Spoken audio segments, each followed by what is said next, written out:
All right. Good morning. This morning, we are going to be talking about Tulsa Tough, which I guess, is it a bike race? It is. It's several races. Okay. Throughout a whole weekend. All right. Well, welcome to the Tulsa Life podcast. This morning, we have Heather Lynn's in here who just completed Tulsa Tough. And it was tough. Completed is a stretch, but I did complete it. You completed it. You did. You completed it. Heather's a part of our real estate team here. She is actually one of the pivotal parts of our real estate team. That was hard to say. That is. That was actually, good, I feel like I did really good there. You did. But she is our success coach / sales manager / IT person / best friend. Yes. Like there's so many different things, so many hats that you wear. Wearing all those hats. That's right. You wear them well. Thank you. So we're super happy to have you today. Thanks. And I'm excited to talk a little bit about this because I, for one, don't know a whole lot about Tulsa Tough. I don't think you knew a whole lot about it up until this last week. So Tulsa Tough was just completed in Tulsa. I'm going to have you kind of explain what that is and what it kind of looks like. Yeah. So I had no clue before we started this. And in fact, a couple of months ago, some friends were like, hey, Chris, my husband, do you want to do Tulsa Tough? And he was like, yeah. Well, they went out training one morning and I kind of got some FOMO. And I said, why did you guys not invite me? And so they said, come on, you can do it. And I'm like, oh, yeah, I can. I had no clue what I was signing up for. But it is a weekend in Tulsa that up until now, I didn't know this, but it's a huge event. They say out of all the races that this group of people do, Tulsa Tough is one of the best ones because of the community and the way that the bikers enjoy being in Tulsa, the things that we have to offer. So it's really cool. It's a really cool thing. Yeah. Okay, so let's back up a little bit. This is a bike race. It's a bike race. Okay. I don't want to say it's a bike race. It's an event all weekend. The races start on a Friday night. There's several. You've got different levels of racers. Okay. We learned so much. We had a racer who was sitting beside us who kind of told us what was going on. But it starts Friday evening.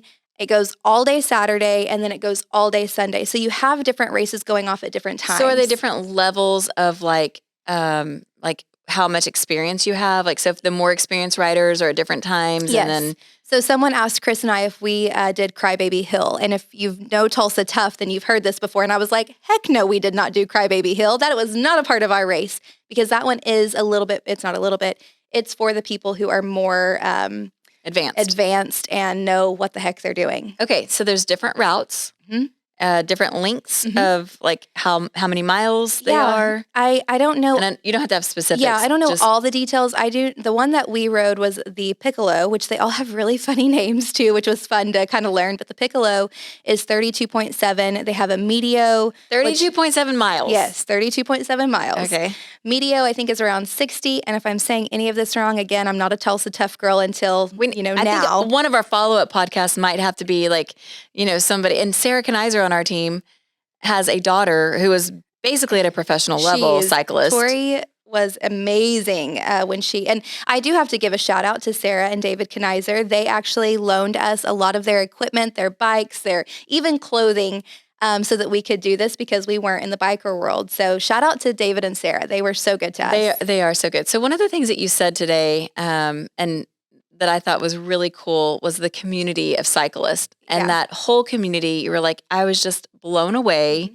by how kind they were, how helpful they were, like the things that they did. It was odd to be in a competitive filled weekend, but to have so many people that were so kind and generous and checking on people.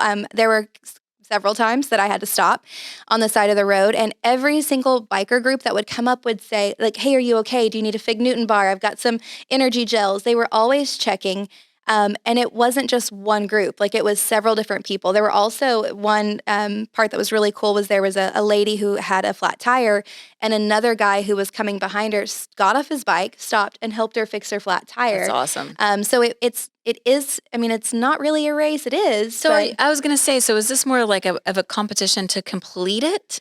Is it more like a completion type? I did it. I completed the course. Yeah, I'm so ignorant. Everybody's going to listen to this and go, do you not know anything, Erin? No, I had no clue before this weekend. But what I kind of understand now is that on this certain race, it was more open to the community. So it wasn't, you had people like me who had been on a bike one time and rode 8 miles, and then you have people who train every weekend for it.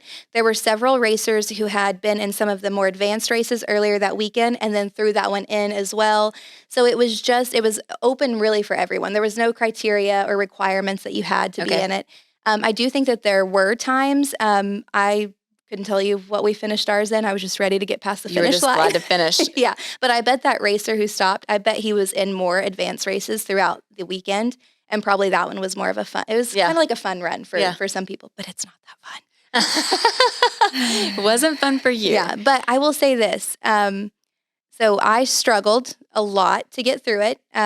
Lots of hills that I was not anticipating, but I was so proud of myself for completing it and pushing through some really, really hard moments that afterwards someone asked me, would you ever do that again? And I was like, yes, I would. So even though it wasn't fun in the middle of it. And you would prepare differently. Oh my gosh. Yeah. I would actually prepare. You would actually prepare. Yes, which would be helpful. Mm-hmm. Yeah. Okay. So there's different courses and they go through the Tulsa area and they're all closed off. So it's just the cyclist. Yeah. So downtown they had races on Saturday that I believe were in the arts district of Tulsa. And then on Friday night, it was the Blue Dome district. So they kind of moved throughout downtown, which was really cool because it showcased Tulsa at its finest. So they had everything blocked off. There were food trucks. There was music. I mean, and it brings in people from all over the country. Yeah. All over the world, really. We were listening to some of the racers Friday night being announced, and there was a gentleman from Germany. I mean, there were tons of people from all over the place. And it was one thing that I really thought I would not find impressive, but we were watching Friday night, and these racers are coming through, and they're going 40 miles per hour on these bikes. Wow. In downtown Tulsa, going round and round. The speed limit is 25. I know. They could have been pulled over. But it was really cool. And then we took Maddie on Saturday during the day because I wanted her to see what it looked like. That's your 10-year-old? Yes, Maddie's my 10-year-old.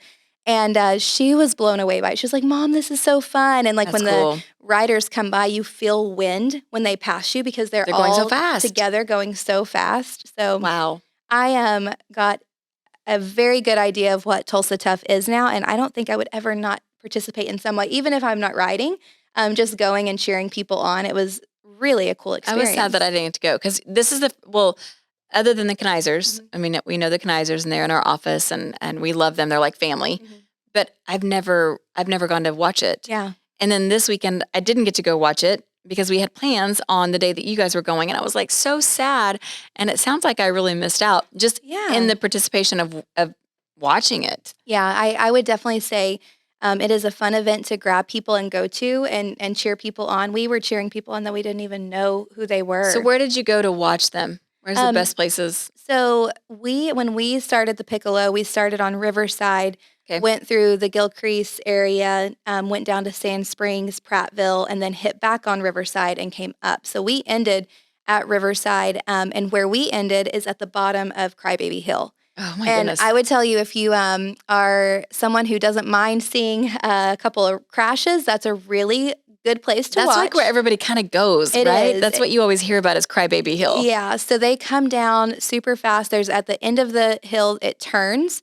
And so we witnessed a couple of crashes. That was it was intense. But the other thing, as soon as those people got up, everybody was cheering and clapping, and they even had Crybaby Hill. I think there was a 10 to 18-year-old race. I might not be right on that, but it was young kids. Wow! And we were sitting there, like as a mom, I was like, "Oh my gosh, I can't watch." Oh, here they come. So anytime one of them crashed, they were so. I mean, they would get back up and they would get off the course. But I would say on Sunday, that's where you want to be on. And this may change every year, but the Blue Dome district Friday night, in my opinion, was the coolest part. It was the crit racing.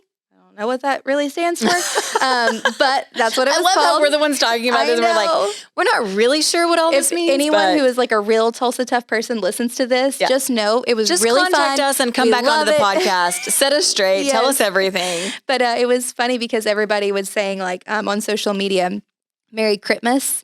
Because it's a certain ride that's really a big deal and it's fast. But Friday night was really a cool night to be there. Saturday was awesome too. Of course, Sunday we raced that day, but it's a full weekend of fun.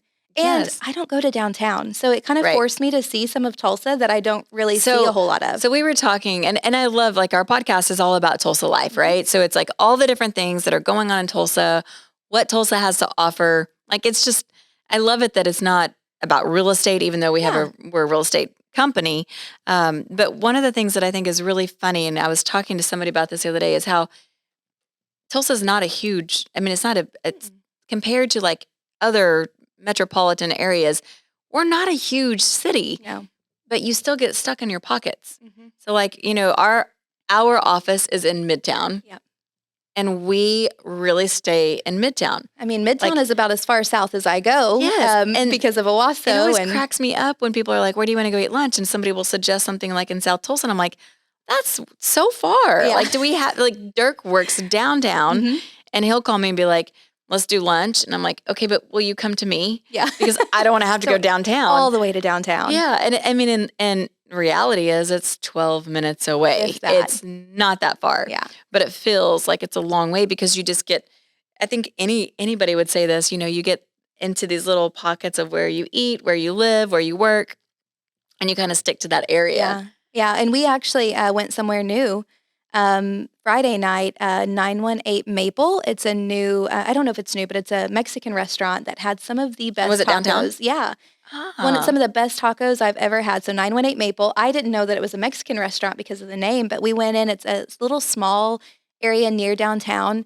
That was really, really good. That's cool. So it forced me out of my little area and got to enjoy something different. So I think that would be a really great podcast idea too, is like the restaurants of Tulsa, like not the franchises, like the actual like smaller restaurants. I think that would be really cool to kind of do spotlights on those because there's so many great restaurants. My friend the other day, it was her and her husband's anniversary, and we were at a ball game and they were all dressed up, and I was like, you guys are fancy.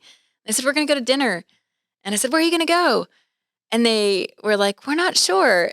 Where do you suggest? And I was like, oh my gosh, like, what kind of food do you like? And so I prefer, restaurants that aren't necessarily chains. Right. Dirk actually prefers restaurants that are franchise chains because he's like, you know what you're getting. It's consistent. You know what to order. And I want to go somewhere that somebody's like, here, I'll tell you what to order. And here's our features. And we're going to change up our menu all the time. So, and Tulsa has so many of those great restaurants. There's hidden gems in Tulsa. And I kind of found that out while we were walking downtown. I'm like, I've never been there. I've never been there. I've never been there, which is really cool that our city has the opportunity to showcase in those ways. I think we've had the PGA here. We've had Live Golf Tournament Liv was here. This Tulsa Tough that happens every year. So there's so many things that Tulsa, I think we are a really great city to bring those type of big attractions. Absolutely. I 100% agree with that. And I think the culture side of it, I think that the activity side of it, food side of it, like everything, we have a lot to offer. We do. And we just talked to somebody too she's moving from the Arkansas area, and she's like, I can't wait to come to Tulsa. There's going to be actually stuff to do here. And she's in Tahlequah, near Arkansas. But like, it's just, there's so much available. We take it for granted. We do. We definitely do. Yeah. We do. Well, okay, so you did it. You and Chris both did it. You experienced it. You'll prepare differently next time. I will prepare very differently next time. And that'll be good. Yeah. I would say some of the highlights of the ride, getting to that first stop, there's 2 different stops in this course. And so getting to that first one, I was like, okay, 1 down, I can do 2 more legs of this. And then I got hit with some really big hills that I just was not prepared for. And, having to humble yourself to realize that your body might not be as physically capable as you thought it was. But, pulling over the side of the road, getting really, really sick a couple of times, and then having people encourage you. But there was one time where this guy, he pulled over and he was in a car because they have a ton of resources there, like people driving around to help people if they've, gotten in a wreck or if they needed a tire fixed. And he was like, hey, I can take you to the finish line. You can get in my car. He said, I've taken several people to the finish line. It is not a bad thing. Like, you've done really good. You're at 17 miles. Like, you've done amazing. And I was like, I can't quit. I have to do this. I cannot quit. And he was like, you're going to be fine. You're going to do great. But having people that I didn't even know encourage me. And our friends that went with us and Chris, they were incredible. I mean, there was my friend Sean, he was like, get off your bike and walk. I'll walk with you. Like, we don't have to go as fast. Let's let them go. And so having people that I know encourage me, but then having strangers. It really made me proud to be from Tulsa and to see kind of what this biker community is all about. I was impressed. That is really very cool. impressed. And I think that is the spirit. So how many times, like, you and I both have lived in Florida. Mm-hmm. We're both from Oklahoma. We've lived in different places and come back to Oklahoma. And I get asked all the time when people hear that I lived in Florida for 8 years. Mm-hmm. And their question is always, why did you come back? And my response every single time is the people. Yep. Like, you cannot beat the people in Oklahoma. No. They are kind. They are kind-hearted. They genuinely care for others. It's like the place, I feel like it's still like one of those places that you wouldn't be terrified to hitchhike. Yeah, I know, right? Well, I was about ready to hitchhike all the way to the finish line. And you were okay with that, but you didn't. You didn't give up. But I just love, and to see that, personally, and to do something that you've never done, getting out of your comfort zone. Way out of my comfort zone. Being sick. I mean, like, that's also one of those vulnerable, like, when you are sick and you are struggling, and then people see you in those moments and are kind-hearted. It also taught me that I can do hard things. Yeah. Like, I think there's a lot of things in life, whether it's physical or something going on that, you, even if you feel like you're not capable, there's always like this little extra push that you can get there. And I told several people, it was not pretty. My race was ugly. But I did it. Yep. And so your gratitude this morning, which I thought was really cool, in our morning meetings, which we start with gratitude every single morning. Which is my favorite part. Mine too. And your gratitude was actually for Chris. Mm-hmm. So tell us a little bit. Yeah. Share that a little bit. So Chris was way more prepared for the race, and not because he did a whole lot more. He just, his body was a little bit more ready than I was. And he could have finished the race in about 45 minutes to an hour. Just so you know, we started at 7:30 and we crossed the finish line at 11:30. So It was a long race. He probably could have been done by 10:30, but he did not leave my side. So he would there was one time even he went way ahead and then turned around, came back and got me and went with me. And so it was, I was very grateful because I know the race probably would have been a lot better for him had he just gone.